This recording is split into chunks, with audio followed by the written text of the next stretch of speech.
ഇവിടെ നല്ല മഴയാണേ. മഴയത്ത് പറമ്പിൽ നിന്ന് കയറുന്ന തവളയെ കണ്ടോ? നൈറ്റ് ഇട്ട് ആ ബാത്റൂമിൽ നിൽക്കുന്ന അമ്മ. ഞങ്ങളുടെ മഴ പെയ്ത കംപ്ലീറ്റ് ഉള്ള വീടിനകത്തോട്ടോ, പിന്നെ കുളിക്കാൻ പുറത്തു പോകണ്ട. പണ്ടൊക്കെ എല്ലാ വീടുകളിലും ഈ സ്നാക്സ് ഉണ്ടായിരുന്നു, മറന്നു എല്ലാവരും. അച്ഛൻ്റെ വണ്ടിയിൽ ഇടാൻ വേണ്ടിയിട്ട് ചക്രം വറുത്ത് കൊടുക്കാന്ന് പറഞ്ഞിട്ട് അച്ഛൻ വിറക് കിട്ടുന്നു കേട്ടോ.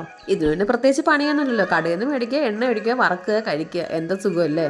ഇത് കാണുമ്പോഴും കഴിക്കുമ്പോഴും കുട്ടിക്കാലം ഓർമ്മ വരും. സ്കൂൾ ലൈഫ്, കൂട്ടുകാർ, നടന്നുപോയ വഴികൾ, നെൽപ്പാടം, മീൻ പിടിക്കാൻ ഇറങ്ങിയ വയല്, അങ്ങനെ അങ്ങനെ എന്തൊക്കെയോ ഓർമ്മകളല്ലേ.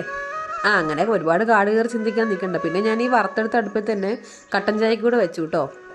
നല്ല മഴയും കട്ടൻ ചായയും കുട്ടിക്കാലത്തെ ഓർമ്മകളും, പിന്നെ വളഞ്ഞിരുന്ന് കഴിക്കാൻ അമ്മയും അച്ഛനും പിള്ളേരും ഒക്കെ ഉണ്ടെങ്കിൽ പിന്നെ എന്തോ വേണോ അല്ലേ. പണ്ട് കഴിച്ചിരുന്ന ആ ടേസ്റ്റൊന്നും ഇപ്പോൾ കഴിക്കുന്ന ഒരു ഫുഡിനും കിട്ടാറില്ല. അതെന്താണെന്ന് എനിക്കറിയില്ല. പണ്ട് ഇത് കിട്ടിയാൽ ആദ്യം ചെയ്യുന്ന കാര്യം ഇങ്ങനെ കേട്ടോ, വിരലിലൊക്കെ ഇങ്ങനെ വാരിട്ടിട്ട് ഇങ്ങനെ കടിച്ച് കടിച്ച് കഴിക്കുമായിരുന്നു. അതൊരു സുഖമായിരുന്നു കേട്ടോ. കുട്ടികളി മാറിയില്ലെന്ന് ആരും ചോദിക്കണ്ട. എൻ്റെ അമ്മയ്ക്ക് വെച്ചിട്ട് ഞാൻ ഇപ്പോഴും കുട്ടി തന്നെ. അവനെക്കാളും ഉണ്ട് അവൻ്റെ വിരലേ കിടക്കുന്ന കുഴൽ. അപ്പം നമ്മുടെ ചാനൽ എല്ലാവരും സബ്സ്ക്രൈബ് ചെയ്ത് സഹായിക്കണം. ടാറ്റാ.